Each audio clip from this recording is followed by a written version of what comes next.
नमस्कार मित्रांनो, आम्ही निघालो आज ब्लॉग बनवायला. तर आमच्यासोबत आहे सुयोग, निलेश दादा, त्याच्यानंतर नितीन सर, पियुष आणि ऋषल दादा.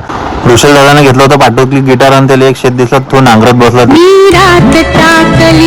मग आम्हाला लागला तिथं आडवा तिडवा रस्ता. मग आम्ही त्या आडवा तिडवा रस्त्यावरून पोहोचलो आमच्या लोकेशनवर. आणि लोकेशन म्हणाल तर भल्लाच खतरनाक होता. तर ऋषल दादांना एक झेंडा हातात घेऊन घेतला होता आणि पै मग आम्ही सरळ सरळ गेलो.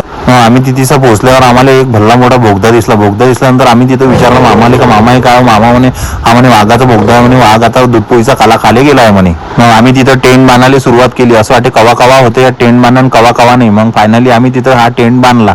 मग तिथं पोहोचल्यावर एकाच्या अंगात अरिजित सिंग आला. मग त्यानं भल्ली गिटार वाजवली आणि बाकीच्यानं भल्ल्या टाळ्या वाजवल्या जोरजोरात.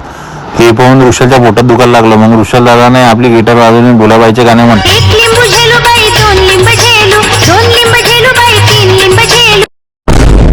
आणि एकानं त्याच्या तोंडात केळं कचकन कुचकून दिलं. मग आम्हाला भल्ले भुका लागला तर आम्ही केळं खात बसलो. घरावर तर एका वानरासारखा टुंग केळं खात होता. मग आपला ऋषल तर एवढा फेकत आहे का तो म्हणे माझ्या घर आहे म्हणे. हे घर त्यानं आम्हाला दाखवलं. हे माझ्या बाबाची रूम आहे, माझ्या आईची रूम, माझ्या भावाची रूम. असं करत त्यानं आम्हाला ह्या रूम दाखवल्या. भल्ला फेकत होता.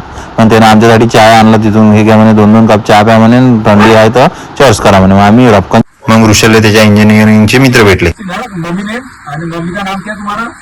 सिलो उधर दूर मम्मी का नाटो नेम्स नाम आपका नाम नहीं है आपको. सेकंड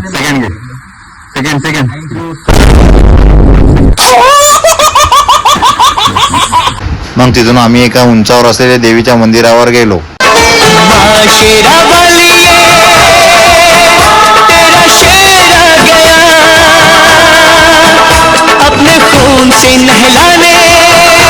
अशा पद्धतीने आम्ही आमचा ब्लॉग केला. तुम्हाला जर आमच्या संगमंग याचं जर असेल तर तुम्ही आमच्या संग येऊ शकता.